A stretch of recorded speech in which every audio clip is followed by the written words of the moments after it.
Dans une ambiance mêlée d'émotions et de tensions, les différents jurys ont procédé à la proclamation des résultats du baccalauréat. Cris de joie et larmes de désespoir ont animé l'atmosphère du lycée Djignabo de Ziguinchor, où se tenait cette étape décisive de certains candidats. Les résultats enregistrés cette année sont loin d'être satisfaisants.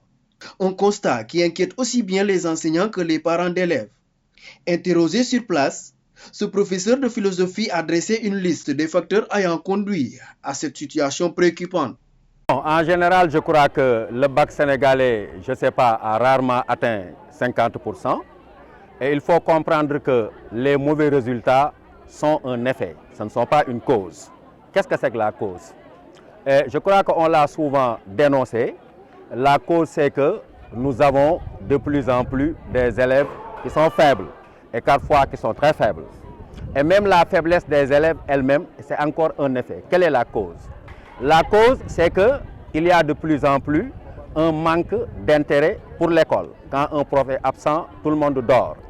De plus en plus, il y a un manque de niveau de culture générale. Les élèves ne lisent plus. C'est une tautologie, le monde entier le sait. Dans les écoles, les bibliothèques sont les moins fréquentées et poussiéreuses. Et tout ça s'explique par le fait que les élèves ont un niveau d'expression écrite et orale très faible. Qu'est-ce qui explique tout ça? Ce qui explique tout ça, à mon avis, et de l'avis de beaucoup d'experts, c'est qu'aujourd'hui, le système éducatif sénégalais a beaucoup de problèmes, surtout dans ses programmes. Nous avons l'habitude de le dire, les programmes de l'école sénégalaise sont des programmes pléthoriques, trop nombreux.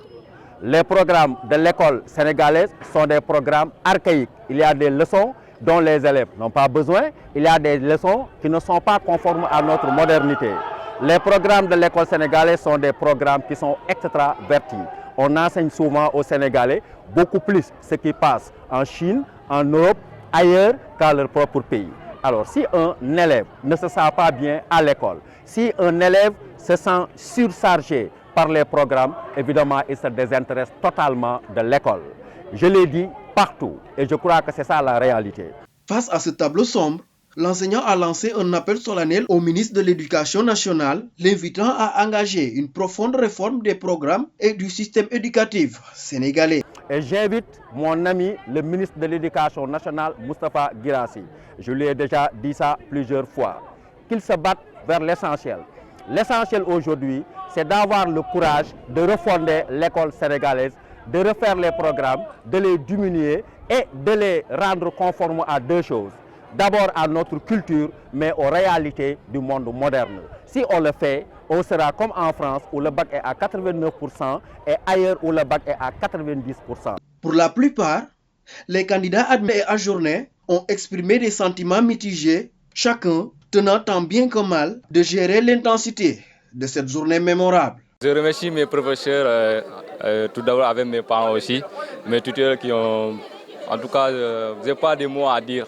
Aujourd'hui, grâce à Dieu, j'ai obtenu mon bac avec mention assez bien.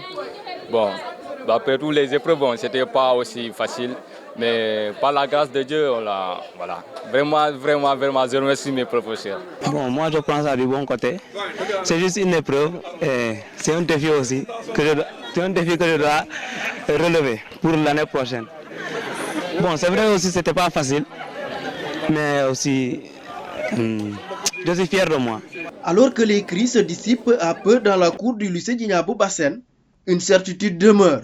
Au-delà des résultats, c'est tout un système éducatif qu'il faudra repenser pour espérer offrir de meilleures perspectives aux futures générations.